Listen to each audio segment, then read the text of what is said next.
Yes, we can start now.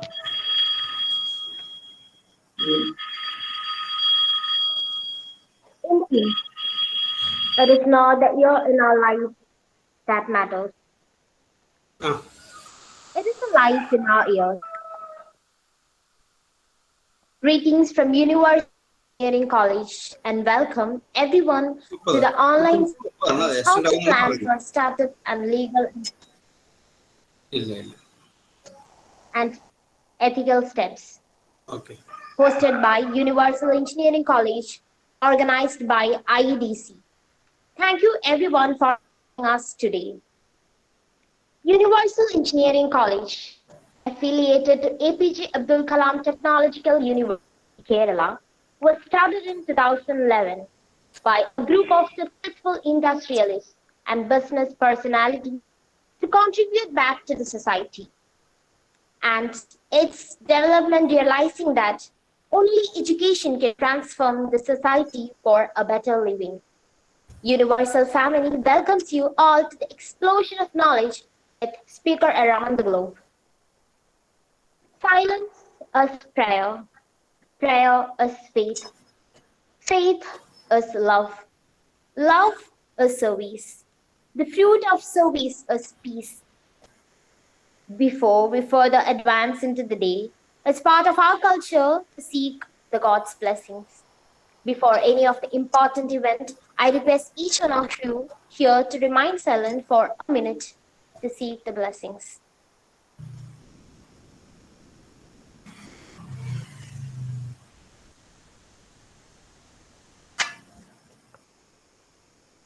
To kickstart this event, I'd like to invite Assistant Professor Antonio Sir for the welcome speech.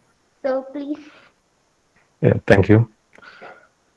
So, good afternoon, all, and it's a great pleasure to be part of this program because there are a lot of students who wish to become entrepreneurs.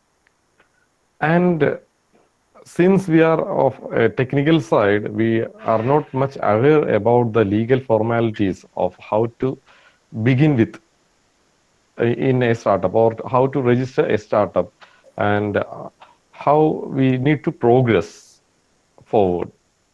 So all of us students who is the part of the IEDC is eagerly waiting to hear you from the about the legal formalities that we should follow. So I would like to welcome Saji sir to this auspicious event. Welcome thank you, you sir. Thank you thank you And we have our principal. He was very vibrant in organizing these kind of programs, and he is also present here. And I know personally that he is also eagerly uh, always with us to be a part of our journey in all the activities that we do. So I would like to welcome you, sir. Joe, sir, Thank you. welcome you. Thank you. And there are my colleagues who are the members of IEDC, and there are a lot of students there attending. So I would like to welcome one and all to this event. Welcome you all.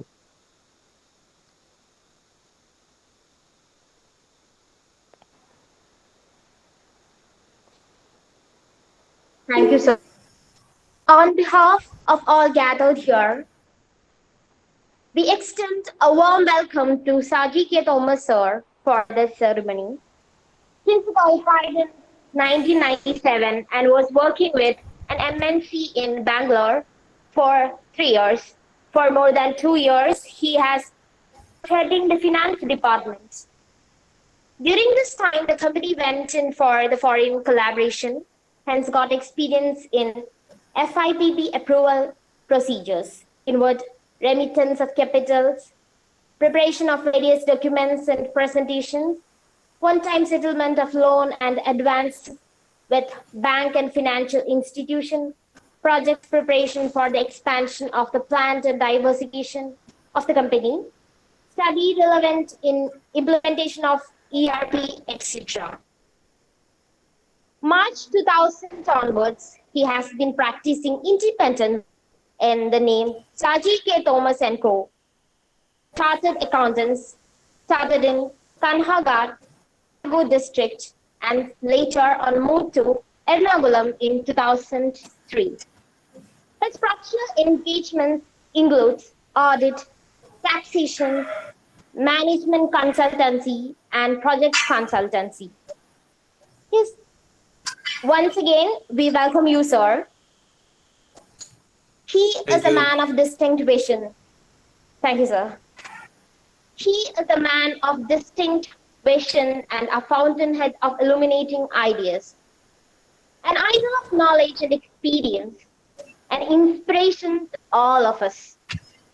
We feel honored to have with us, torchbearer of Universal Engineering College, a very flex personality, none other than the principal of Universal Engineering College, so Joski Jacob, sir, for the principal address. So please. Thank you, Anaka. So a warm good afternoon all. Most respected chief guest of the day, Chartered Accountant Saji Thomas sir. My dear colleagues and my dear students. ഇന്ന് നമ്മൾ വളരെയധികം സന്തോഷം, ആന്റോണിയസ് already told, നമ്മൾ വളരെ സന്തോഷത്തോടുകൂടിയാണ് ഇരിക്കുന്നത്. കാരണം നമ്മളുടെ young entrepreneurs ആയിട്ടുള്ള നിങ്ങൾക്ക് റിയൽ എക്സ്പീരിയൻസിൽ നിന്ന് കുറേ കാര്യങ്ങൾ പറഞ്ഞു തരാനായിട്ട് നമ്മുടെ സജി സാർ ഉണ്ട് ഓൾറെഡി. സജി സാറിൻ്റെ ഒരു ഇൻട്രൊഡക്ഷനിൽ തന്നെ നിങ്ങൾക്കറിയാം എത്രത്തോളം പ്രഗത്ഭനായ വ്യക്തിയാണ്. എനിക്ക് പേഴ്സണലായിട്ട് അറിയാം. എറണാകുളത്ത് one of the leading chartered accountant ആണ്. അപ്പോൾ നമ്മൾ വളരെ ഇന്നത്തെ ദിവസം എന്ന് പറഞ്ഞാൽ ഐ എം വെരി ഹാപ്പി. കാരണം ഇങ്ങനെയൊരു ഇത്രയും എക്സ്പീരിയൻസ്ഡ് ആയ ഒരാള് നിങ്ങൾക്ക് കുറെ കാര്യങ്ങൾ പറഞ്ഞു തരുമ്പോൾ എന്തുകൊണ്ട് എനിക്കൊരു ഓൺട്രപ്രണർ ആയി കൂടാ എന്ന് ആ ഒരു ടേണിംഗ് പോയിന്റ് നിങ്ങളുടെ മനസ്സിൽ, ഇന്ന് ആ ടേണിംഗ് പോയിന്റ് ഉണ്ടാവണം. നിങ്ങളുടെ മനസ്സിലൊരു സ്പാർക്ക് ഉണ്ടായാൽ മതി, നമുക്കത് ഡെവലപ്പ് ചെയ്ത് വലുതാക്കി എടുക്കാൻ സാധിക്കും. അപ്പം ഞാൻ കൂടുതൽ ദീർഘിപ്പിക്കുന്നില്ല. ഞാൻ സജി സാറ് എന്താ പറയുക, നമ്മളോട് സാറിന് ഇത്രയും ബിസി ആയിട്ടുള്ള ദിവസങ്ങളാണ്.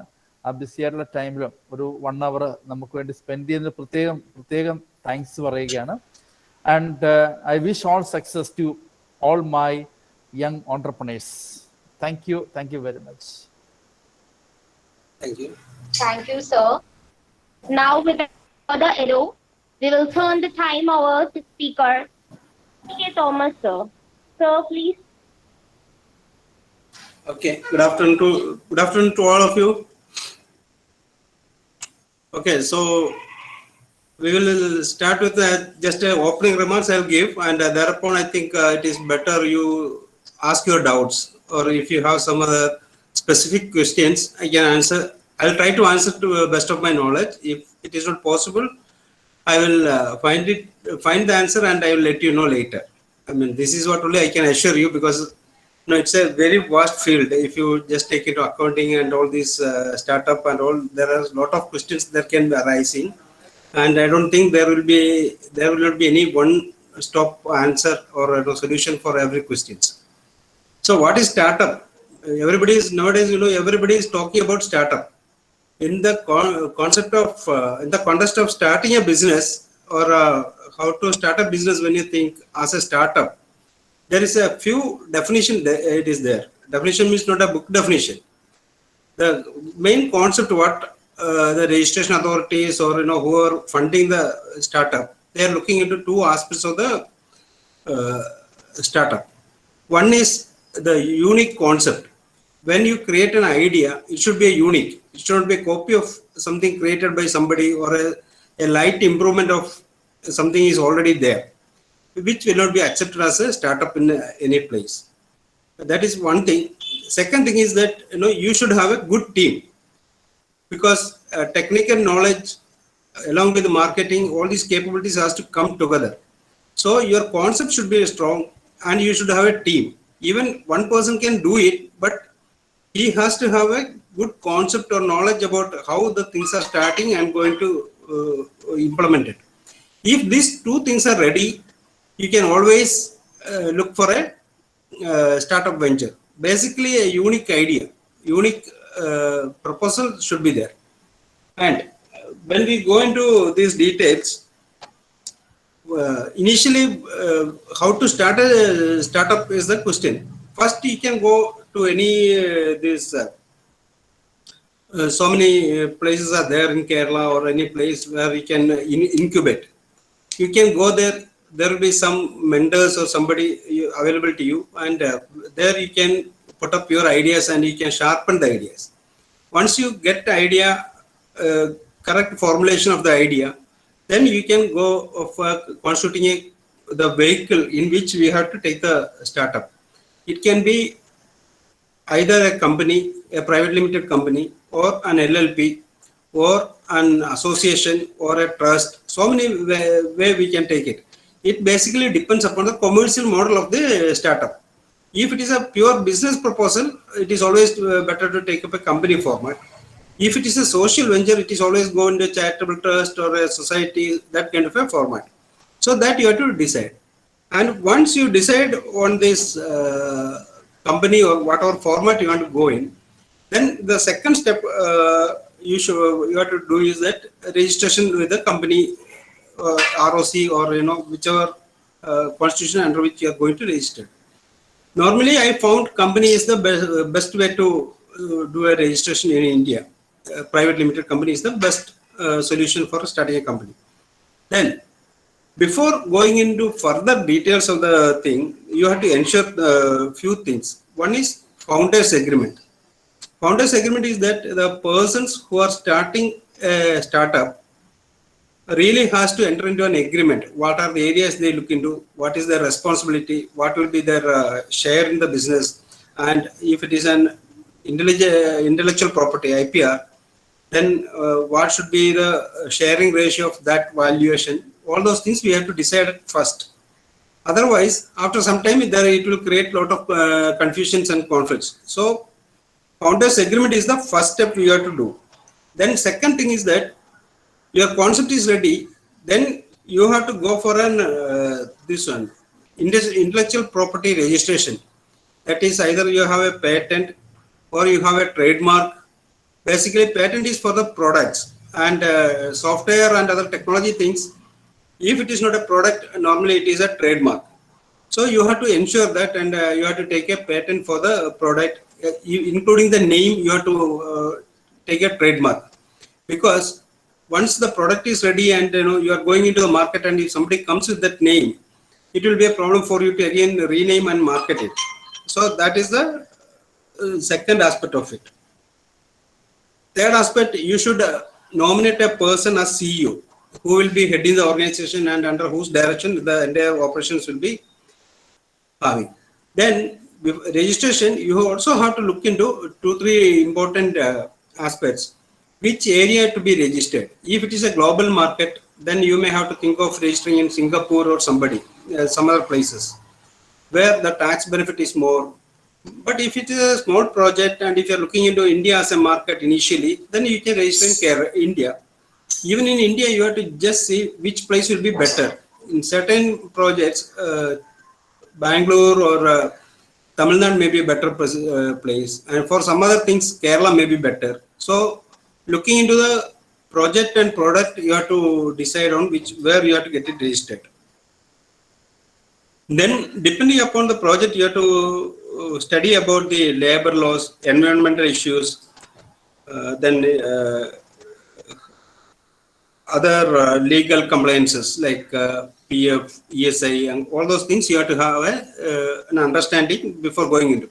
This basically depends upon the product and how many employees you are going to plan and what kind of product, and all those things are the matter to be decided while considering all these laws like labor laws or considering. Then we have to go with the feasibility or proof of concept. The proof of concept is that what is your concept of the product or the project, and how you have to go get into implemented. This is what the proof of concept. That is the key part of any startup.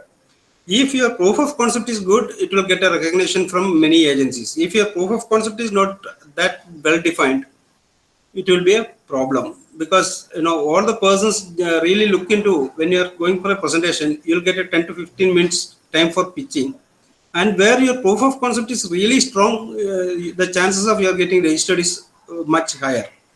Otherwise it will be very difficult.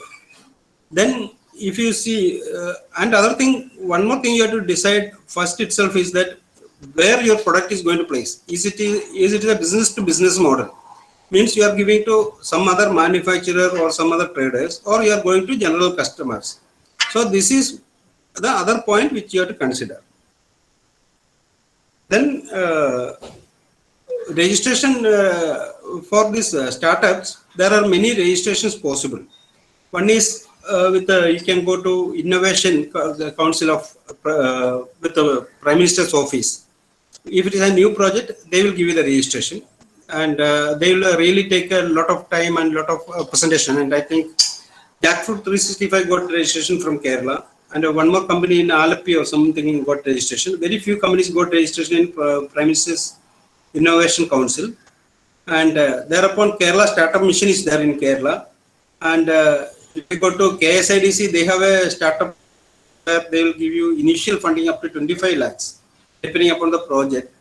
Up to 25 lakhs seed funding they are giving as a at par equity share ratio. So these are the basic points I just want to start with. And now I think if they have any doubts or questions, I think we will go with that. Is it okay? Yeah, it's okay. It's okay. Okay. So Antonio, please manage. Yes, sir. So those who have some queries regarding the how to begin with the startup, they can ask now. So we can move on to an interactive session now.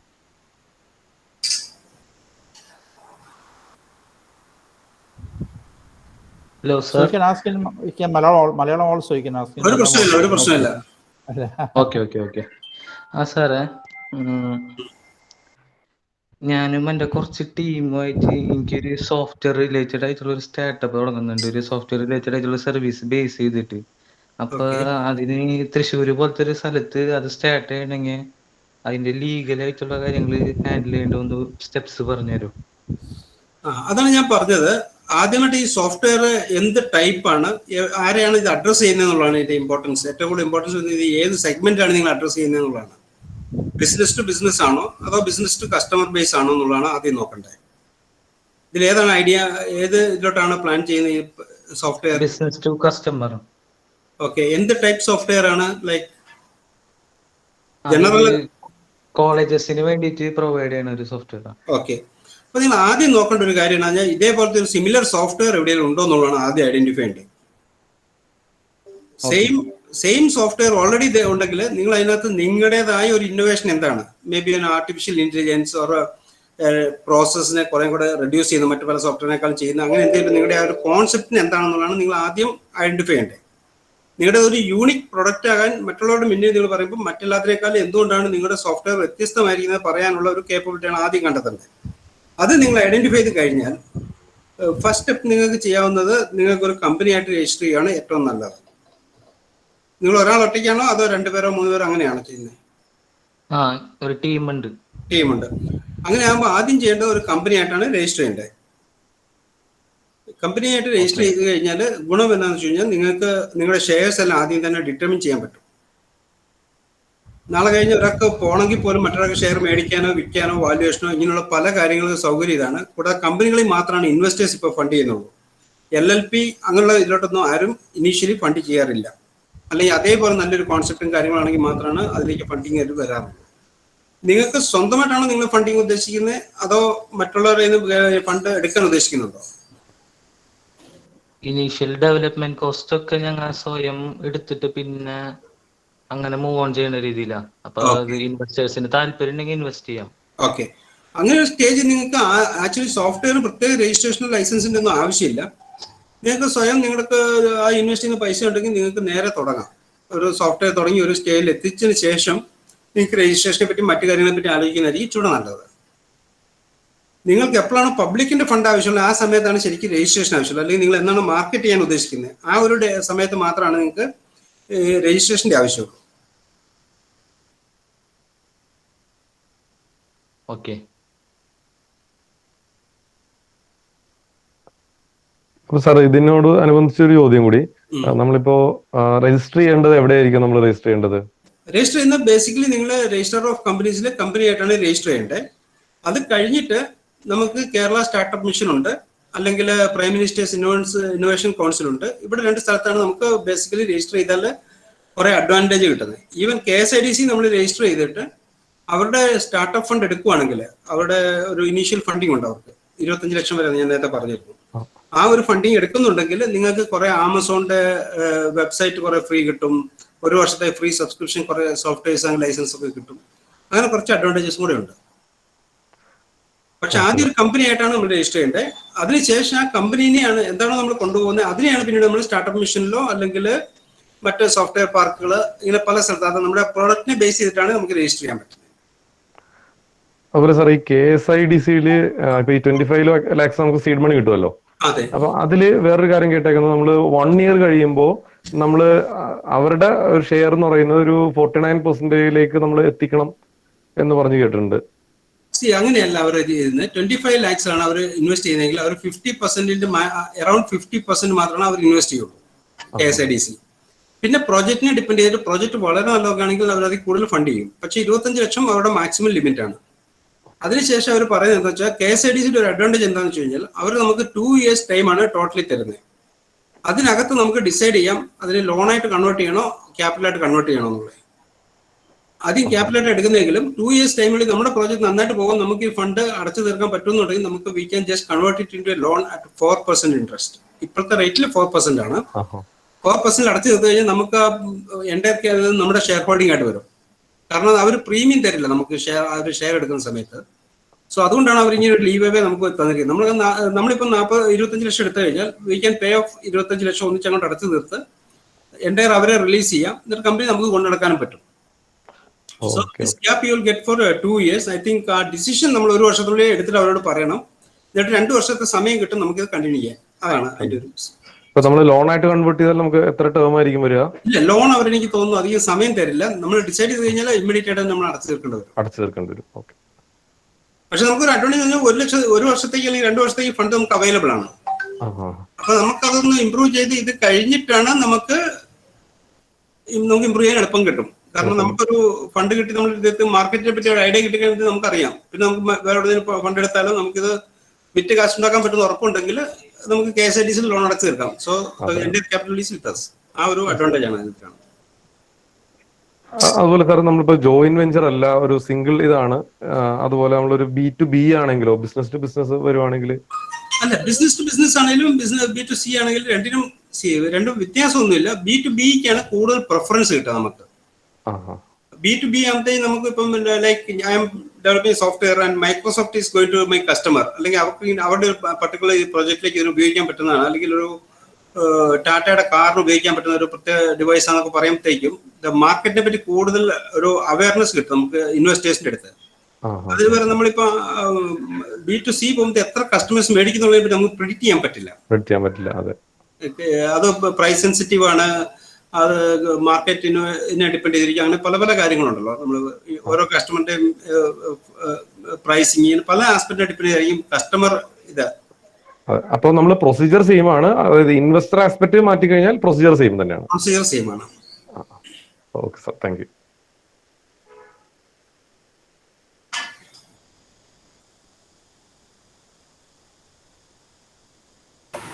Hello sir. Yes, പറഞ്ഞോളൂ. Hello കേൾക്കാം, പറഞ്ഞോളൂ. Sir, ഞാനിപ്പോഴേ ഒരു app ഉണ്ടാക്കി. എനിക്കിപ്പോ ആ ആപ്പിന്റെ അകത്തേക്ക് ഇപ്പൊ government സർവീസസിന്റെ ആവശ്യമുണ്ട്. അതായത് എനിക്കിപ്പോ ഒരു ആധാർ കാർഡ് വെരിഫിക്കേഷനും കാര്യങ്ങളൊക്കെ വേണം. അപ്പൊ അങ്ങനത്തെ ഒരു ഇതിപ്പോ ഗവൺമെന്റ് ആയിട്ട് അപ്രോച്ച് ചെയ്യണമെന്നുള്ള ഒരു റൂൾസും കാര്യങ്ങളൊക്കെ ആയിട്ട് അതെങ്ങനെയാണ് അതിന്റെ രീതികൾ? അതിനെപ്പറ്റി എനിക്ക് വളരെ നന്നായിട്ടൊന്നും അറിയത്തില്ല. പക്ഷെ ബേസിക്കലി നമ്മളിത് ആരുമാണോ ഏത് ഗവൺമെന്റ് ഏജൻസിയുടെ ഡാറ്റാബേസിനാണോ അപ്രോച്ച് ചെയ്യാൻ ഉദ്ദേശിക്കുന്നത്, നമ്മൾ അവരുമായിട്ട് ആദ്യം ഒരു ലെറ്റർ അയക്കണം. ആ ലെറ്റർ അയച്ച അവർക്ക് അതിനകത്ത് നമ്മുടെ പ്രൊജക്റ്റിനെയും ഫീച്ചറിനെയും കൊടുത്തു കഴിഞ്ഞാൽ അവർ നമുക്കൊരു ഇത് തരും, ഒരു പ്രസന്റേഷൻ ഒരു അവസരം തരും. അവർക്കത് നമ്മുടെ ഇൻട്രസ്റ്റിംഗ് ആയിട്ട് തോന്നിക്കഴിഞ്ഞാൽ, ലൈക്ക് ആധാറിന്റെ ആണെങ്കിൽ നമ്മൾ ആധാറിന്റെ ഇതുണ്ടല്ലോ, യുഡിൻ അല്ലേ, UDI. അപ്പൊ അതിലേക്ക് അവർക്കൊരു ലെറ്റർ അയക്കുക, നമ്മുടെ പ്രൊജക്ട് എന്താണെന്നും അതിന്റെ ഫീസിബിലിറ്റി എന്താണെന്നും അതിന്റെ ഫീച്ചർ എന്താണെന്നും ഇത് എന്തിനു വേണ്ടിയിട്ടാണ് ഉപയോഗിക്കാൻ പറ്റുക എന്നുള്ളതിന് അതിനകത്ത് ഏറ്റവും ഇമ്പോർട്ടൻസ്. കാരണം നിങ്ങൾക്ക് ഒരാളുടെ ആധാറിന്റെ ഡീറ്റെയിൽസും കാര്യങ്ങളും നിങ്ങൾക്ക് എടുത്തോണ്ട് അവരുടെ ഡാറ്റാബേസിൽ നിന്നായിരിക്കും നമ്മൾ അക്സസ് ചെയ്യുന്നത്. അപ്പൊ അത് മിസ്യൂസ് ചെയ്യില്ല എന്നുള്ളൊരു ഉറപ്പും കൂടെ അവർക്ക് കിട്ടത്തക്ക രീതിയിൽ വേണം നമ്മുടെ പ്രസന്റേഷൻ പോകാൻ. അങ്ങനെ പോയി കഴിഞ്ഞു കഴിഞ്ഞാൽ അവർ നമുക്ക് അതെന്താണ് അടുത്ത സ്റ്റെപ്പ് എന്നുള്ള അവർ പറഞ്ഞു തരും. പിന്നെ നമുക്ക് വേണ്ടത് ഡാറ്റ ഇതിനെപ്പറ്റിയുള്ള സീക്രസി അഗ്രിമെന്റും അങ്ങനത്തെ കുറച്ച് കാര്യങ്ങൾ ചെയ്ത് കഴിഞ്ഞാൽ അവർക്ക് നമുക്കത് ലൈസൻസ് കിട്ടുന്നതാണ്. അത് ഏത് ഏജൻസിയാണോ അവരെയാണ് നമ്മൾ ശരിക്കും അപ്രോച്ച് ചെയ്യേണ്ടത്. Okay sir, thanks. Okay sir.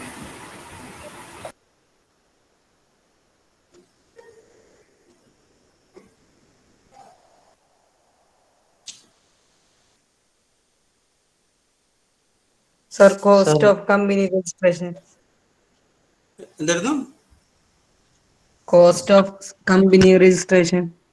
Company registration സാധാരണ ഇതിനൊരു എക്സ്പെൻസ് വരിക എന്ന് പറഞ്ഞു കഴിഞ്ഞാൽ, ഇപ്പം കമ്പനികൾ തന്നെ 3 ടൈപ്പ് ഉണ്ട്. ഒന്ന് സ്മോൾ കമ്പനി ഉണ്ട്, പിന്നെ ലാർജ് കമ്പനി ഉണ്ട്, വെരി ലാർജ് കമ്പനി എന്ന് പറഞ്ഞാൽ 3 കോൺസെപ്റ്റിലാണ് വരുന്നത്. 10 ലക്ഷം രൂപ വരെ ക്യാപിറ്റലുള്ള കമ്പനിക്ക് നമുക്ക് രജിസ്ട്രേഷൻ ഫീസായിട്ട് ROCയിൽ അടയ്ക്കേണ്ട എമൗണ്ട് 3000-നും 4000 ഇടയ്ക്കാണ്. പ്ലസ് അതിന്റെ ബാക്കി കുറച്ച് ഡിജിറ്റൽ സിഗ്നേച്ചർ അങ്ങനെയൊക്കെ വരുമ്പോഴത്തേക്ക് ഒരു അറൌണ്ട് 10,000 റുപ്പീസ് അതിന്റെ ഒരു കോസ്റ്റ് വരും നിങ്ങൾക്ക് ROC ഫീസ് അടയ്ക്കേണ്ടത്. പിന്നെ കമ്പനി ഫോർമുലേഷനുള്ള ഒരു പ്രൊഫഷണൽ ഫീസ് നോർമലി 20,000 to 30,000 റുപ്പീസിന്റെ അടുത്ത് വരും. അത് എത്ര പേരുണ്ട്, എത്ര ഡോക്യുമെന്റേഷൻ വരും എന്നൊക്കെ ഡിപ്പെൻഡ് ചെയ്തിട്ടാണ്. ഞങ്ങൾ സാധനം ചാർജ് ചെയ്യുന്നത് 20,000 to 30,000 ഇൻ ബിറ്റ്വീൻ ആണ് ഒരു കമ്പനി ഇൻകോർപ്പറേഷൻ. അപ്പോൾ നോർമലി ഒരു 30,000 to 40,000 അകത്ത് നിങ്ങൾക്ക് ഒരു കമ്പനി ഇൻകോർപ്പറേറ്റ് ചെയ്യാൻ പറ്റും. പക്ഷേ 10 lakhs to 40 lakhs പോകുമ്പോഴത്തേക്കും എക്സ്പെൻസ് വളരെ കൂടും. അറൌണ്ട് 10 lakhs വരെ 10 lakhs to 40 lakhs വരെ ആകുമ്പോൾ ഏകദേശം 71,02,000 അങ്ങനെ എന്താണ് ഒരു ഫീസ് വരുന്നത്. 50 lakhs മുകളിലാകുമ്പോൾ കുറേ കൂടെ കൂടും. അപ്പോൾ ആദ്യം 10 lakhs വരെയുള്ള ക്യാപിറ്റലുള്ള കമ്പനി രജിസ്റ്റർ ചെയ്താൽ മതി. അത് കഴിഞ്ഞാൽ പിന്നെ നിങ്ങൾക്ക് നിങ്ങളുടെ ബിസിനസ് പോകുന്നതനുസരിച്ച് നിങ്ങൾക്ക് കൂട്ടാം. Okay, thank you, sir. Sir അപ്പോൾ എനിക്ക് അതിന് റിലേറ്റഡ് ആയിട്ട് ഒരു കാര്യം കൂടി ചോദിക്കാനുണ്ട്. ഓക്കെ സാർ, ഇപ്പൊ ഒരു പ്രാവശ്യം കമ്പനി രജിസ്റ്റർ ചെയ്ത് കഴിഞ്ഞാൽ പിന്നെ വർഷം തോറും എന്തെങ്കിലും ഒരു അപ്ഡേഷൻ വരുത്തേണ്ടി വരുമോ? എന്തെങ്കിലും വേറെ എക്സ്ട്രാ ചാർജസ് അതോ എങ്ങനെയാ എല്ലാ അതിന്റെ വർഷവും ലീഗൽ ഒരു കമ്പനി നിങ്ങൾ ഇൻകോർപ്പറേറ്റ് ചെയ്ത് കഴിഞ്ഞാൽ നിങ്ങൾ ഒരു വർഷം നിങ്ങൾക്കൊരു ഏറ്റവും കുറഞ്ഞ 15,000 നിങ്ങൾക്ക് ഒരു ചെലവ് വരും. കാരണം എല്ലാ വർഷവും നമ്മളൊരു കുറച്ച് ഫോമുകൾ ROC ഫയൽ ചെയ്യാനുണ്ട്. ഒന്ന് ഓഡിറ്റ് ചെയ്തിട്ട് ബാലൻസ് ഷീറ്റും profit and loss account upload ചെയ്യണം. കമ്പനിയുടെ ഡയറക്ടർമാരുടെ സ്റ്റാറ്റസ് കറണ്ട് ആണെന്ന് പറഞ്ഞിട്ട് ഒരു ഫോം എല്ലാ വർഷവും ഫയൽ ചെയ്യാനുണ്ട്. അങ്ങനെ പിന്നെ നിങ്ങൾ ലോൺ എടുക്കുന്നുണ്ടെങ്കിൽ, നിങ്ങളുടെ ഡയറക്ടേഴ്സ് മാറുന്നുണ്ടെങ്കിൽ, അങ്ങനെ എന്തെല്ലാം ചേഞ്ചസ് കമ്പനി വരുന്നുണ്ടോ ഇതെല്ലാം നമ്മൾ ഫയൽ ചെയ്യാനുണ്ട്. അങ്ങനെ ഫയൽ ചെയ്യാൻ വേണ്ടി തന്നെ ഒരു 4-5 ഫോംസ് കമ്പൽസറി ആയിട്ട് നമ്മൾ ഫയൽ ചെയ്യാനുണ്ട്. അതിന് മിനിമം വരുന്നതെന്ന് പറഞ്ഞാൽ ROC ഫീസ് തന്നെ വരും. ഓരോ ഫോമിനും ഡിപ്പെൻഡ് ചെയ്തിട്ടാണ്. എന്നാലും 300 തൊട്ട് 1000 രൂപ വരെയാണ് പല ഫോമിന്റെ ഫീസ് വരുന്നത്. അത് കൂടെ എല്ലാ വർഷവും നമ്മുടെ കണക്ക് ഓഡിറ്റ് ചെയ്ത് നമ്മൾ അതിന്റെ സബ്മിറ്റ് ചെയ്യേണ്ടി വരും. അപ്പോൾ ബിസിനസ്സും സെയിലും ഉണ്ടെങ്കിൽ ആണ് എക്സ്പെൻസ് കൂടി വരും. നിങ്ങളുടെ ട്രാൻസാക്ഷൻ അനുസരിച്ചായിരിക്കും, വർക്ക് ലോഡിനെ ഡിപ്പെൻഡ് ചെയ്തിട്ടാണ് ഓഡിറ്റ് ഫീസ് ചാർജ് ചെയ്യുന്നത്. എന്നാൽ പോലും ഒരു മിനിമം ഓഡിറ്റ് ഫീസ് എല്ലാവരും ഒരു 5,000 to 7,000 വരും ഒരു ട്രാൻസാക്ഷൻ ഇല്ലേ പോലും. അപ്പോൾ അതുകൊണ്ട് ഒരു വർഷം മിനിമം ഒരു 15,000 റുപ്പീസ് നിങ്ങൾ എക്സ്പെക്ട് ചെയ്യണം. ഒരു കമ്പനി ഇൻകോർപ്പറേറ്റ് ചെയ്യുന്നുണ്ടെങ്കിൽ നിങ്ങൾക്ക് എല്ലാ വർഷവും ആ ഒരു റിക്കറിംഗ് എക്സ്പെൻസ് വരും. Okay, thank you sir.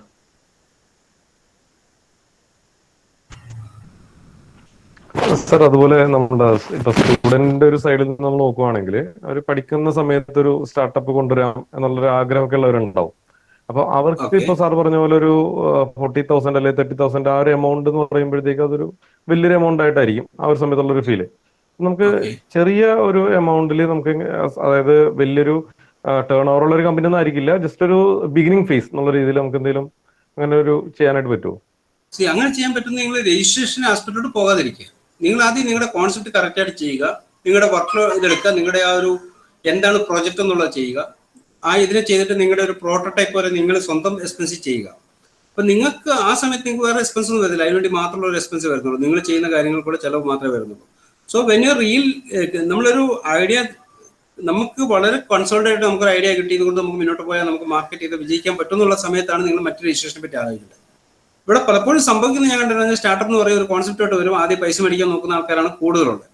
അങ്ങനെ വരുമ്പോഴാണ് ഇപ്പോൾ എല്ലാവരും കെയർഫുൾ ആയി തുടങ്ങുന്നതും നിങ്ങൾ ഈ രജിസ്ട്രേഷൻ ഒക്കെ എടുക്കേണ്ടതും. പക്ഷെ നമുക്ക് നമ്മുടെ കോൺസെപ്റ്റിനെ പറ്റി ശരിക്കും ഉറപ്പുണ്ടെങ്കിൽ ആദ്യം ആ കോൺസെപ്റ്റിനെ ഒന്ന് ഫൈൻ ട്യൂൺ ചെയ്യുക. മുഴുവൻ പ്രോഡക്റ്റും ഡെവലപ്പ് ചെയ്യണമെന്നില്ല, അതിൻ്റെ ഒരു ബ്ലൂ പ്രിന്റ് ഉണ്ടാക്കുക, അതിൻ്റെ ആ എന്തുകൊണ്ടാണ് ഉദ്ദേശിക്കുന്നത്, എവിടെയൊക്കെയാണ് ഇത് അഫക്ട് ചെയ്യുന്നത്, ആ രീതിയിൽ നമ്മൾ അതിൻ്റെ ഒരു എന്താണ് ഒരു സ്കെച്ച്, നമ്മളൊരു മാസ്റ്റർ പ്ലാൻ വരയ്ക്കില്ലേ, അതേപോലെ ഒരു അതിനെപ്പറ്റി ഒരു കറക്റ്റ് ഐഡിയ ഉണ്ടാക്കി അത് എന്തൊക്കെയാണെന്നുള്ളതിനെ പറ്റി കോൺസെപ്റ്റ് ഉണ്ടാക്കുക. എന്നിട്ടൊരു അതിൻ്റെ ഒരു പ്രോട്ടോടൈപ്പ്, അത് എല്ലാ ഫീച്ചേഴ്സും വേണമെന്നില്ല, ബേസിക് ഫങ്ഷൻസ് മാത്രം വരുന്ന രീതിയിലുള്ള പ്രോട്ടോടൈപ്പുകൾ ഉണ്ടാക്കി വരുന്നവരെ നിങ്ങൾക്ക് അതിനെപ്പറ്റി ഒരു ഉറപ്പ് കിട്ടുന്നവരെ സ്വന്തം ഇതിൽ സ്വന്തമായിട്ട് ചെയ്യാം. മറ്റുള്ളവരുടെ നിന്ന് അപ്പോൾ നിങ്ങൾക്ക് വീട്ടുകാരുടെ നിന്ന് ഫ്രണ്ട്സ് റിലേറ്റീവ്സിൽ നിന്ന് ഫണ്ട് മേടിക്കാം. അതിനൊരു കമ്പനിയുടെ ആവശ്യമില്ല. ഈ കമ്പനി എന്ന് പറഞ്ഞ സാധനം when you are going for public, മറ്റുള്ളവരെ ബാങ്കുകൾ, ഏജൻസീസ് മറ്റുള്ളവരുടെ ഇതൊക്കെ മേടിക്കാൻ വരുമ്പോഴാണ് നിങ്ങൾക്ക് ഈ ഫണ്ടിങ് കമ്പനി അങ്ങനത്തെ ആവശ്യം വരുന്നത്. അപ്പൊ നമ്മളിപ്പോ ഈ സ്റ്റാർട്ടപ്പ് മിഷൻ അങ്ങനെയുള്ളതിലേക്ക് നമ്മൾ രജിസ്റ്റർ ചെയ്യുന്നതിന് മുമ്പ് നമ്മൾ കമ്പനിയായിട്ട് രജിസ്റ്റർ ചെയ്തിരിക്കണ്ടേ? ചെയ്യണം. അതിന് മുമ്പ് നിങ്ങൾക്ക് ഇഷ്ടംപോലെ സമയമുണ്ട്. നിങ്ങളുടെ ഒരു പ്രൂഫ് ഓഫ് കോൺസെപ്റ്റ് ഡെവലപ്പ് ചെയ്യാൻ സമയം വേണം.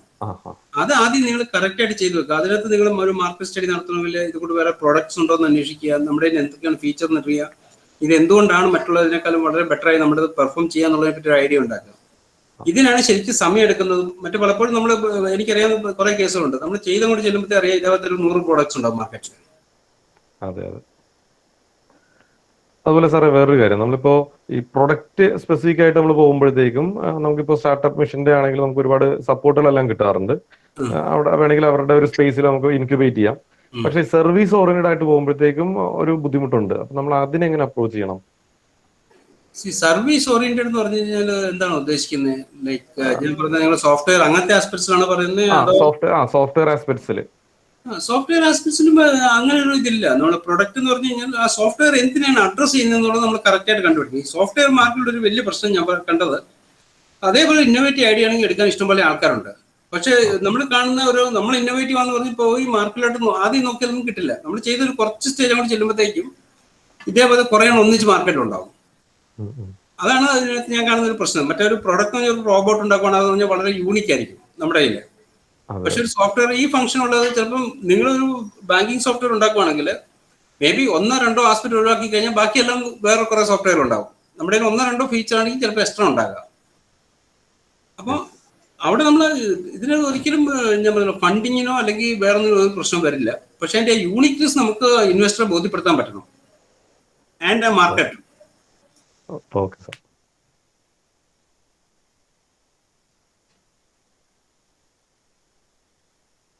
സർ,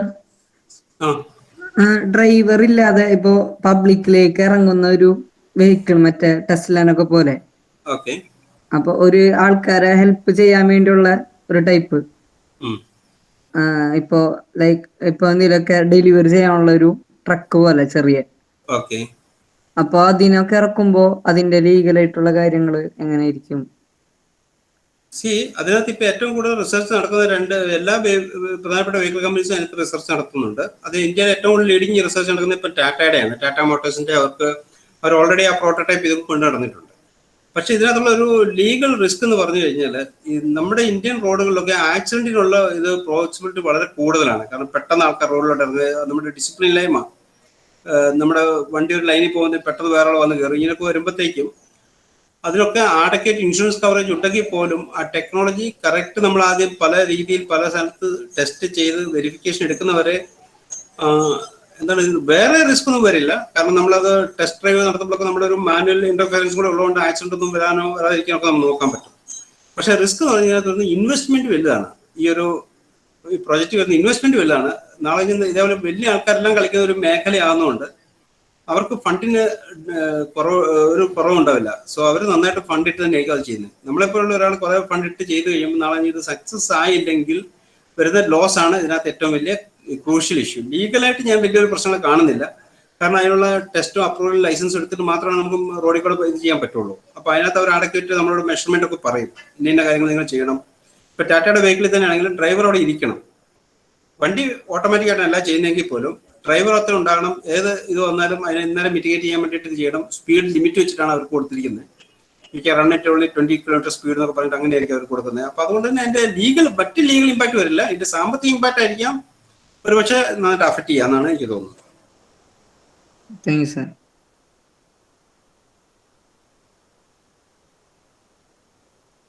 സാർ സ്റ്റാർട്ടപ്പിനായിട്ട് റിലേറ്റഡ് അല്ല, എന്നാലും എനിക്കൊരു ചെറിയ ഡൗട്ട് ഉണ്ട്. ഒരു പ്രാവശ്യം ഞങ്ങൾക്ക് 2 ഗവൺമെന്റ് പ്രോജക്ട്സ് ഒരു പ്രാവശ്യം ചെയ്യാൻ വന്നിരുന്നു, സോഫ്റ്റ്വെയർ റിലേറ്റഡ് ആയിട്ടുള്ള. പക്ഷെ അതിന്റെ ആ ഒരു ഗവൺമെന്റ് ഡാറ്റയുടെ ഇഷ്യൂസും അതുപോലെ തന്നെ ഫണ്ടിങ് ഇഷ്യൂസിന്റെ ഒക്കെ ലീഗൽ സൈഡ് കാരണം അത് ഫർദർ മുന്നോട്ട് പോയില്ല അത്. അപ്പൊ അതിനെ പറ്റി എന്തെങ്കിലും പറയാൻ പറ്റുമോ ഡീറ്റെയിൽസ്? അത് നിങ്ങൾ സ്റ്റാർട്ടപ്പ് ആയിട്ട് രജിസ്റ്റർ ചെയ്തിട്ടാണോ പോയത്, അതോ നിങ്ങൾ ചുമ്മാ ഒരു ഐഡിയ വെച്ചിട്ട് നമ്മൾ ചെയ്ത് കൊടുക്കാന്ന് പറഞ്ഞിട്ടാണോ പോയത്? ഒരു ഫ്രീലാൻസേഴ്സ് എന്നുള്ള രീതിയിലാണ് പോയത്. ഓക്കെ, അങ്ങനെ വരുമ്പോഴത്തേക്കാണ് ഇതിനകത്ത് ഈ പ്രശ്നം വരുന്നത്. അതിനാണ് നിങ്ങൾ രജിസ്റ്റർ ചെയ്ത് സ്റ്റാർട്ടപ്പ് മിഷനിലോ ഇതിലൊക്കെ രജിസ്റ്റർ ചെയ്ത് കഴിഞ്ഞാൽ നിങ്ങൾക്ക് കിട്ടുന്നത് കഴിഞ്ഞാൽ 35% to 40% of the government orders price distributions ഇല്ലാതെ നമുക്ക് കിട്ടും ഇങ്ങനത്തെ സ്റ്റാർട്ടപ്പുകൾക്ക്.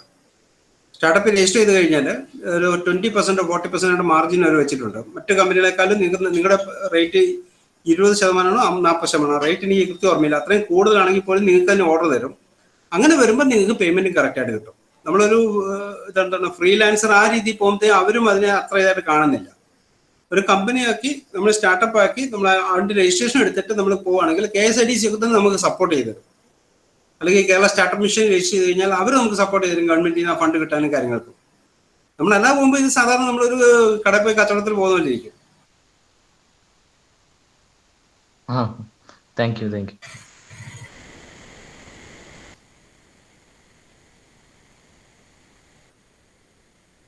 സാർ നേരത്തെ പറഞ്ഞു നമുക്കിപ്പോൾ 30,000 to 45,000 ഇപ്പൊ നമുക്കിപ്പോ സ്റ്റാർട്ടപ്പ് മിഷൻ സ്റ്റാർട്ടപ്പ് തുടങ്ങണ അതിൽ ടാക്സും കാര്യങ്ങളൊക്കെ നമുക്ക് ഗവൺമെന്റിന് കൊടുക്കണ ഇതുണ്ടാവും? സ്റ്റാർട്ടപ്പിന് ഡിപ്പെൻഡിങ് അപ്പോൺ പ്രോജക്റ്റും പ്രൊഡക്റ്റും ആണ്. 10 വർഷം വരെ ടാക്സ് ഹോൾഡേഴ്സ് ഉണ്ട്. നമുക്ക് ടാക്സിനകത്ത് നമുക്ക് 10 വർഷം വരെ ടാക്സ് ഹോൾഡേഴ്സ് ഉണ്ട്. പക്ഷെ അത് പ്രൈം മിനിസ്റ്റർ ഇതിൽ അപ്രൂവ് ആയ സ്റ്റാർട്ടപ്പ് പ്രോജക്റ്റ് ആയിരിക്കും. എന്നാൽ മാത്രമാണ് ബെനിഫിറ്റ് ഉള്ളൂ. സെൻട്രൽ ഗവൺമെന്റിന്റെ അപ്രൂവൽ എടുക്കണം അതിന്. Okay sir.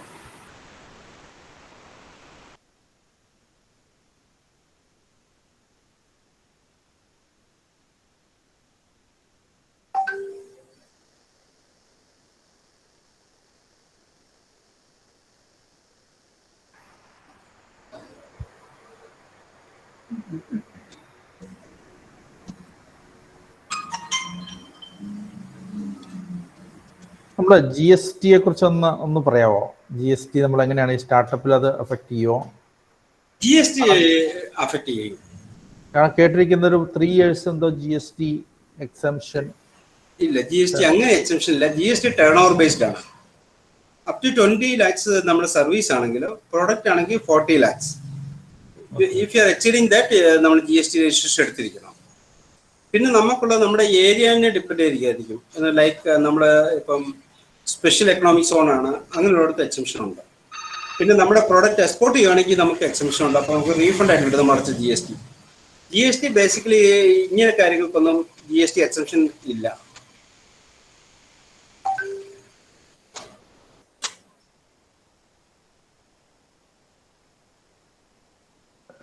സാർ അതുപോലെ നമ്മുടെ ഈ ഉദ്യോഗ ആധാറിന്റെ ഒരു റിക്വയർമെന്റ് എങ്ങനെയായിരിക്കും വരുന്നത്? മാൻഡേറ്റ് ആണോ അത്?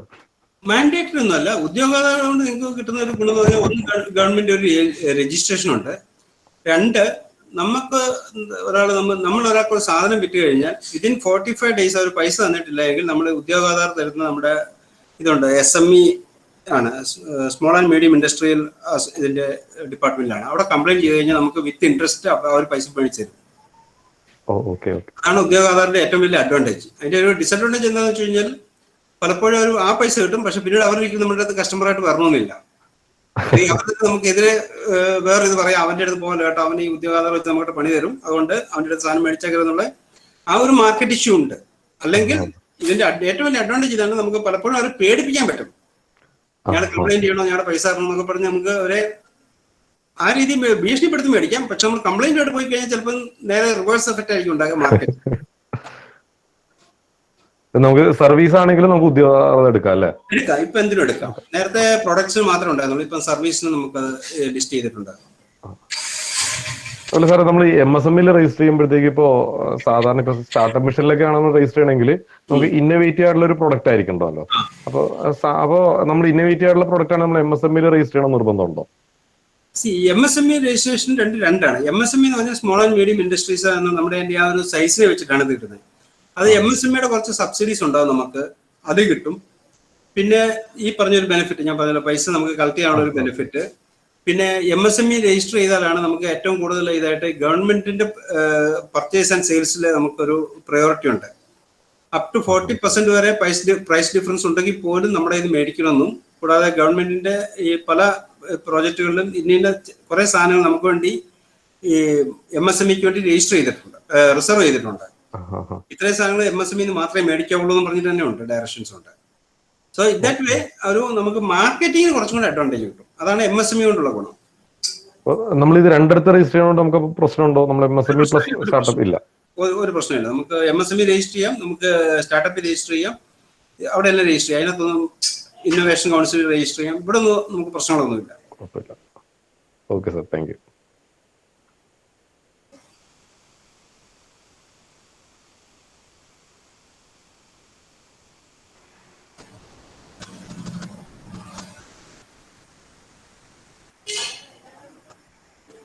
നമ്മുടെ ഒരു പ്രോഡക്റ്റ് ഇപ്പൊ നമ്മൾ വിൽക്കുമ്പോൾ GST ഇപ്പൊ 20 lakhs നമുക്കിപ്പോ സ്റ്റാർട്ട് ചെയ്തു, കമ്പനി സ്റ്റാർട്ട് ചെയ്തു, നമുക്കറിയില്ല 20 lakhs മുകളിൽ പോവുക ടേൺ ഓവർ എന്നുള്ള അറിയില്ല.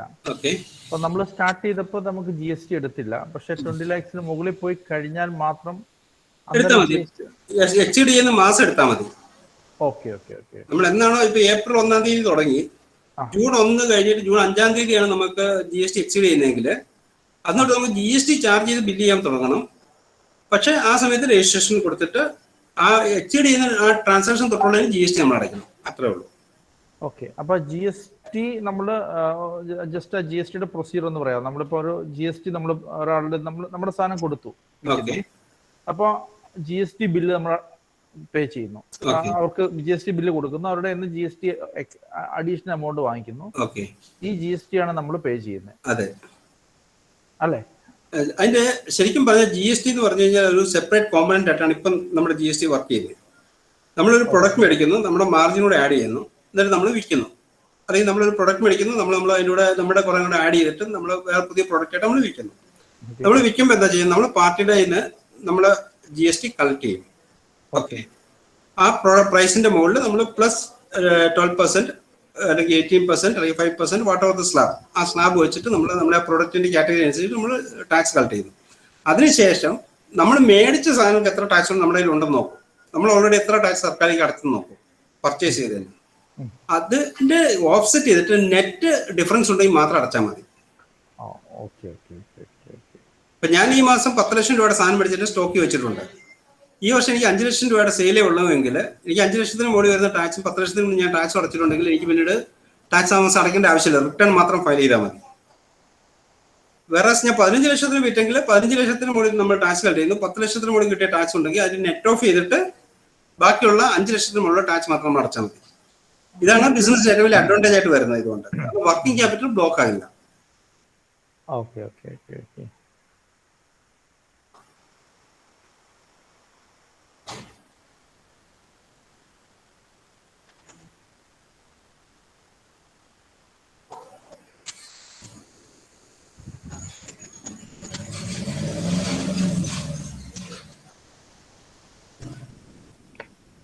Any further queries?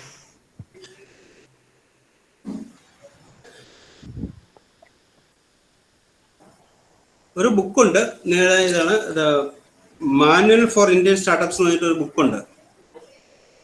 നിങ്ങൾ സ്റ്റാർട്ടപ്പ് ചെയ്യാൻ ഉദ്ദേശിക്കുന്നുള്ളവരുണ്ടെങ്കിൽ ഇത് മേടിച്ച് വായിച്ചു കഴിഞ്ഞാൽ കറക്റ്റ് ആയിട്ടുള്ള ഐഡിയ കിട്ടും, എന്തൊക്കെ ചെയ്യണം, ആരൊക്കെ ചെയ്യണം. ഇത് കറക്റ്റ് ആയിട്ടുള്ള ഒരു ബുക്കാണ്. ഞാൻ വേണമെങ്കിൽ ഇതിന്റെ ഒരു ഫോട്ടോ എടുത്ത് ഞാൻ അയച്ചു തരാം. യു ക്യാൻ ഷെയർ വിത്ത് ഇത്. നല്ലൊരു ബുക്കാണ്. സ്റ്റാർട്ടപ്പ് ചെയ്യാൻ ഉദ്ദേശിക്കുന്നവർക്ക് ഒരു ഇൻവെസ്റ്റ് ചെയ്യാനും മേടിച്ച് വായിച്ച് പഠിച്ചു കഴിഞ്ഞാൽ വളരെ സിമ്പിൾ ലാംഗ്വേജിൽ നന്നായിട്ട് എഴുതിയിട്ടുള്ള ഒരു ബുക്കാണിത്. ഞാൻ ഇതിനൊക്കെ അഡ്വൈസ് ചെയ്യേണ്ടി വരുമ്പോഴത്തേക്കും എന്നുള്ള റെഫറൻസ് ബുക്ക് എടുത്ത് മേടിച്ച് വെച്ചിരിക്കുന്നതാണ്. Okay, sir. Thank you.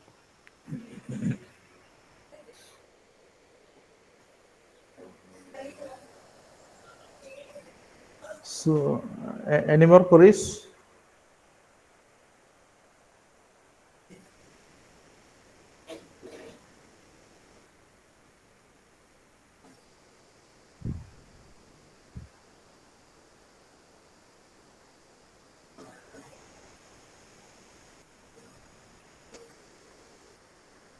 Antonio? Sir, if no queries, I think we can wind up. ഏതെങ്കിലും നമുക്ക് ജോസ് അപ്പോൾ പ്ലാൻ ചെയ്താൽ മതി. ഇനി എന്തെങ്കിലും ഡൗട്ട്സോ കാര്യം ഉണ്ടെങ്കിൽ കളക്ട് ചെയ്തിട്ട് എനിക്ക് അയച്ചു തരുവാണെങ്കിൽ I can give you reply also through email. Okay okay okay okay ഒരു കളക്ട് ചെയ്ത് വെച്ചിട്ട് ഒന്നിച്ചൊന്ന് അയച്ചു തന്നാൽ മതി. മേ ബി കുറച്ച് സമയം എടുക്കുമായിരിക്കും, ഒന്ന് രണ്ട് ദിവസം സമയം എടുക്കുമായിരിക്കും. But I give you okay okay thank you so that അവർക്ക് കാര്യങ്ങളുണ്ടെങ്കിൽ എന്നോട് ചോദിച്ചാൽ മതി, ഞാൻ പറഞ്ഞുതരാം. ഇനി എന്തെങ്കിലും നമുക്ക് ഡൗട്ട്സ് ഉണ്ടെങ്കിൽ നമുക്ക് ഞാൻ വിളിക്കാമല്ലോ അല്ലേ? വിളിക്കാം. ഫ്രീ ടൈം നോക്കിയിട്ട് ഒന്നിൽ വിളിക്കാം. അല്ലെങ്കിൽ നമുക്ക് ഇവിടെ കൊറീസ് എല്ലാം എടുത്തിട്ട് വേണമെങ്കിൽ ഇതേപോലെ ഒരു മീറ്റിംഗ് ഒരിക്കൽ കൂടെ വേണ്ടി നമുക്ക് കൂടാം. നിങ്ങൾ അതിനെ ഒരു കൊറീസ് മേടിച്ചു വെച്ചിട്ട് you list out the queries and send me the query also, then we can have a meeting so that I can give you the better ആയിട്ട് പറയാൻ പറ്റും എന്തൊക്കെയാണ്. കാരണം നമ്മുടെ ഇപ്പൊ ഈ ഉള്ള ടീമിൽ കുറെ ആൾക്കാർ സ്വന്തമായിട്ട് അവരുടെ പ്രാക്ടീസ് ചെയ്യുന്നുണ്ട്. അവരുടെ പ്രോഡക്ട്സ് നമ്മുടെ ഫ്ലവേഴ്സ് ചാനലിൽ ഒരു 3 പ്രൊജക്ടോളം വന്നിട്ടുണ്ടായിരുന്നു. ഫ്ലവേഴ്സ് സ്റ്റാർട്ടപ്പ് എന്ന് പറഞ്ഞൊരു പ്രോജക്റ്റ് ഉണ്ടല്ലോ, അതില് നമ്മുടെ കോളേജിൽ 3 പ്രൊഡക്റ്റ് അക്സെപ്റ്റ് ചെയ്തിരുന്നു. അത് അവരുടെ ഷോയിൽ വന്നു. അപ്പൊ അങ്ങനെ ഇവർക്ക് അതൊക്കെ ഒന്ന് സ്റ്റാർട്ടപ്പ് ആയിട്ട് കൺവേർട്ട് ചെയ്യണമെന്ന് ആഗ്രഹമുണ്ട്. അപ്പൊ അതിന്റെ ഈ സ്റ്റാർട്ടപ്പ് ഒക്കെ ചെയ്യുമ്പോൾ ഏറ്റവും നല്ലതെന്ന് പറഞ്ഞാലുണ്ടല്ലോ, ഒന്നിലൊരു ഇതില് ചെയ്യുക, കുറച്ച് മെന്റേഴ്സിനെ കണ്ടുപിടിക്കുക. ഇവിടെ സ്റ്റാർട്ടപ്പിന് ശരിക്കും മെന്റർ ചെയ്യുന്ന ഒരു SR നായർ ഉണ്ട്. പിന്നെ ഒരു നമ്മുടെ നേരത്തെ ഇതിന്റെ CEO ആയിരുന്ന ഒരു പുള്ളിയുണ്ട്, നമ്മുടെ ഇൻഫോ പാർക്കിന്റെ ഒക്കെ, വിജയരാഘവൻ സാർ. അപ്പൊ ഇവരൊക്കെ ഉണ്ട്, അങ്ങനെ കുറച്ച് പേരുണ്ട്. ഈവൻ നല്ലൊരു പ്രോജക്റ്റ് ഒക്കെ ആണെങ്കിൽ ഈവൻ ഷിബുലാലിലൊക്കെ വരും അതിനകത്തൊരു മെന്ററായിട്ട്. അപ്പൊ അങ്ങനെയുള്ളൊരു നമുക്കൊന്ന് ആ പ്രോജക്റ്റ് ഇത് നല്ലതാണെങ്കിൽ ഇങ്ങനെയുള്ളൊരു അപ്രോച്ച് ചെയ്യുകയാണെങ്കിൽ അവരുടെ ഒരു ഗുണം എന്താ വെച്ച് കഴിഞ്ഞാൽ, ഇപ്പൊ ഞാൻ കുറച്ച് പേർക്കൊക്കെ മെന്റർ ചെയ്യാറുണ്ട്. കാരണം അത് എങ്ങനെ പോകണം, എന്ത് പോകണം എന്നുള്ളതിനെ പറ്റി നമുക്കൊരു കുറച്ചും കൂടെ മറ്റുള്ളവർക്കും ഇല്ലാത്ത കുറച്ച് കാര്യങ്ങൾ നമ്മുടെ ഒരു എക്സ്പീരിയൻസ് വെച്ച് കിട്ടും. അപ്പൊ അതിനൊരു ഫൈൻ ട്യൂൺ ചെയ്യാൻ വേണ്ടി എപ്പോഴും ഒരു മെന്ററെ വെക്കുന്നത് നിങ്ങൾക്ക് നല്ലതായിരിക്കും. ഞാൻ പറയുന്നത് നിങ്ങളുടെ ഒരു യൂണിവേഴ്സിറ്റി അല്ലെങ്കിൽ നിങ്ങളുടെ കോളേജിൽ ആരെങ്കിലും ഒരാളെ മെന്ററായിട്ട് വെക്കുക. ഇങ്ങനെ ഡൗട്ടൊക്കെ ഉള്ളപ്പം once in a week അല്ലെങ്കിൽ once in 2 weeks അല്ലെങ്കിൽ once in 15 days വരുവാണെങ്കിൽ അവർക്ക് എങ്ങനെ പോകണം ഇതിനെ പറ്റി ഒരു സെഷനായിട്ട് may be 1 hour 2 hour interaction ചെയ്യുവാണെങ്കിൽ they will get an idea അവരുടെ എവിടെയാണ്. കാരണം നമ്മൾ പലപ്പോഴും നമ്മുടെ ഒരു കാര്യത്തിൽ നമ്മൾ വിചാരിക്കുമ്പോൾ ഇതെല്ലാം കറക്റ്റ് ആണെന്ന് നമ്മൾ വിചാരിക്കും. അവിടെ എന്തെല്ലാം ചെറിയ ചെറിയ ഇഷ്യൂസ് ഉണ്ട്, അല്ലെങ്കിൽ അതിനെ ഒരു ഫോക്കസ് ഏരിയ മാറ്റണോ, അല്ലെങ്കിൽ ഇങ്ങനൊരു കസ്റ്റമറിനെ കിട്ടാൻ ബുദ്ധിമുട്ടുണ്ടോ, നമ്മുടെ ഈ കസ്റ്റമർ ഇതിന് പറയുക ഇങ്ങനൊരു കസ്റ്റമർ ആംഗിലോട്ട് നോക്കിയാൽ എന്താണെന്ന് പറയണമെങ്കിൽ നമുക്ക് അതായിരിക്കും ഇച്ചിലൂടെ ഒരു അങ്ങനെയുള്ള ഒരു മെന്ററിങ് നല്ലതാണ്. ബേസിക്കലി ഇങ്ങനെ തുടങ്ങുമ്പോൾ ആ ഒരു ഞാൻ പറയാം ആരെങ്കിലുമായിട്ട് ടൈപ്പ് ചെയ്തത്. ഞാൻ ഇവരൊന്നും വലിയ ചാർജ് ചെയ്യുന്നവരൊന്നുമല്ല. പലപ്പോഴും പലരും ചാരിറ്റി ആയിട്ടോ അല്ലെങ്കിൽ ചെറിയ അവരുടെ കൺവീനിയൻസ് അങ്ങനത്തെ ഒരു ഫീസ് കൊടുത്താൽ പോലും വരുന്നവരുണ്ട്. May be something when you are doing good you may have to pay something എന്നുള്ള രീതിയിലൊക്കെ വരുന്നവരൊക്കെ ഉണ്ട്. ചിലർ ചെറിയ ഫീസിന് അവരൊരു റെഗുലർ ഫീസ് മേടിച്ചുകൊണ്ട് അവർ വരും, അങ്ങനെയൊക്കെ ഉള്ളവരുണ്ട്. ബട്ട് ഇങ്ങനെ ഒരു അതെന്താ വെച്ചാൽ അതിന്റെ ഒരു സ്കോപ്പ് നോക്കിയിട്ട് ചെയ്യുന്നതാണ് നല്ലത്. പക്ഷെ അവരോട് തന്നെ പറയാം, ആരെങ്കിലും എന്തെങ്കിലും ചെയ്യുന്നുണ്ടെങ്കിൽ ആ ഫീൽഡ് എക്സ്പീരിയൻസ് ഉള്ളവർ അങ്ങനെ ആരെങ്കിലും ഒരു മെന്ററായിട്ട് എടുക്കാം. അപ്പൊ അതിനകത്തൊരു നോൺ ഡിസ്ക്ലോഷർ എഗ്രിമെന്റ് ഒക്കെ വെച്ചിട്ടാണ് സാറിന് ഇത് തുടങ്ങുന്നത്. കാരണം അവരൊരു ഐഡിയ പറഞ്ഞു, നാളെ കഴിഞ്ഞ് നമ്മൾ പോയി ഐഡിയ വേർത്തിന് കൊടുക്കരുത്. അല്ലെങ്കിൽ ഇതാണ് എല്ലാവർക്കും പേടി. ഏറ്റവും വലിയ ഞാൻ സ്റ്റാർട്ടപ്പുകാരായിട്ട് ഇന്ററാക്ട് ചെയ്യുമ്പോൾ ഞങ്ങളുടെ ഒരു ഏറ്റവും പേടി അവർ ഞങ്ങളുടെ ഒരു വളരെ നോവൽ ഐഡിയ ഉണ്ട്. അപ്പൊ എന്താണെന്ന് ചോദിച്ചാൽ പറയാം, അത് ഞങ്ങൾ ഇങ്ങനെ പറഞ്ഞു കഴിഞ്ഞാൽ പിന്നെ അത് ഓപ്പൺ ആയില്ലേ സാർ, അതുകൊണ്ട് വിട്ടാലോ. പക്ഷെ അത് പറയാൻ നമ്മളെ കൊണ്ടൊന്നും ചെയ്യാനും പറ്റില്ല, ഹെൽപ്പ് ചെയ്യാനും പറ്റില്ല. സോ അതിനകത്താണ് ഒരു നോൺ ഡിസ്ക്ലോഷർ എഗ്രിമെന്റ് ഒക്കെ വെച്ചിട്ട് അതേപോലെ കോൺഫിഡൻഷ്യാലിറ്റി ഉള്ള ആൾക്കാരെ ഒന്ന് റെഫർ ചെയ്തിട്ട് അവരെ എടുക്കുക. എന്നിട്ട് ബേസിക്കലി മെന്റർഷിപ്പ് ഇല്ലാതെ ആരും സക്സസ്ഫുൾ ആയിട്ടില്ല. ഈവൻ ബൈജൂസ് ആപ്പിനെ ശരിക്കും മെന്റർ ചെയ്ത് തൃശ്ശൂരുള്ള ഒരാളാണ്. നമ്മളിപ്പോൾ സക്സസ്ഫുൾ ആയി ബൈജു രവീന്ദ്രനെ മാത്രമേ നമ്മൾ അറിയുന്നുള്ളൂ. പക്ഷെ ബൈജൂസിനെ ഡെവലപ്പ് ചെയ്യാനും അതിനൊരു മെന്റർ ചെയ്ത് തൃശ്ശൂരുള്ള ഒരാളാണ്. പുള്ളിയാണ് അതിന് എങ്ങനെ പോകണം, അതിന്റെ മാർക്കറ്റിംഗ് എങ്ങനെയായിരിക്കണം, ഹൗ ടു പൊസിഷൻ അങ്ങനെയൊക്കെ പറഞ്ഞ് അതൊരു ലെവലെത്തി കഴിഞ്ഞപ്പോഴാണ് ഫണ്ടിങ് ഒക്കെ ഒന്നും ഇതാണ്. ഭയങ്കര വലിയൊരു ഇതായിപ്പോയി, യൂണിക്കോൺ കമ്പനിയായി മാറി. Yeah. അതേപോലെ എല്ലാവർക്കും അങ്ങനെയുണ്ട്. ഒരു ഈയിടെ എനിക്ക് എൻ്റെ ഒരു ഫ്രണ്ടിൻ്റെ ഏതൊരു ഇതിന് ചെയ്തിരുന്നത് ഷിബുല ആണ് മെൻറ്റർ ചെയ്തിരുന്നത്. Okay.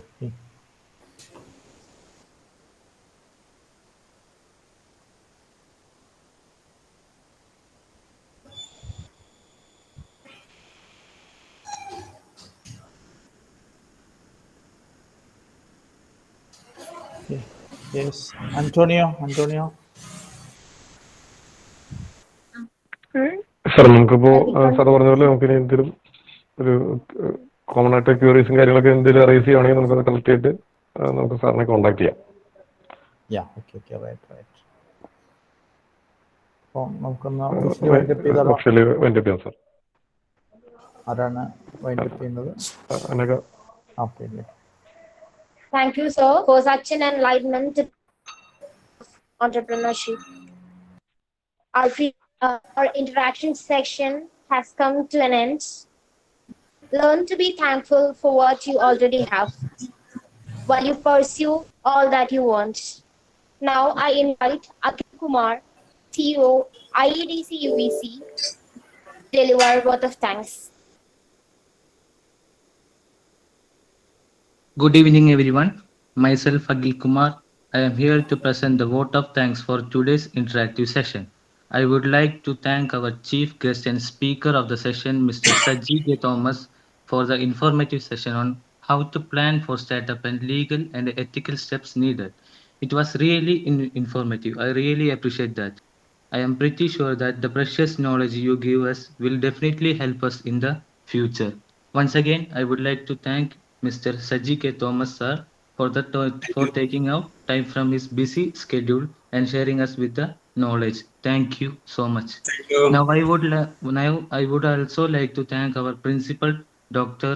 Joske Jacob, sir, IIC staff coordinator, Mr. Antonio, sir, and IEDC nodal officer, Mr. Febin, sir, for supporting us to the organizing the session. Lastly and mostly, I want to thank you to all students for attending the session. Also, thank you, Anagha, for the comparing the session nicely. Once again, thank you all on the behalf of IEDC and IIC Universal Engineering College. Thank you. Thank you, Akhil. Thank you. Okay, Saji sir, thank you very much. Thank you. Bye. Okay. Thank you. Bye. Thank you, sir. Okay, Antonio, thank you Okay, very much. Okay, bye. Thank you, sir. Bye.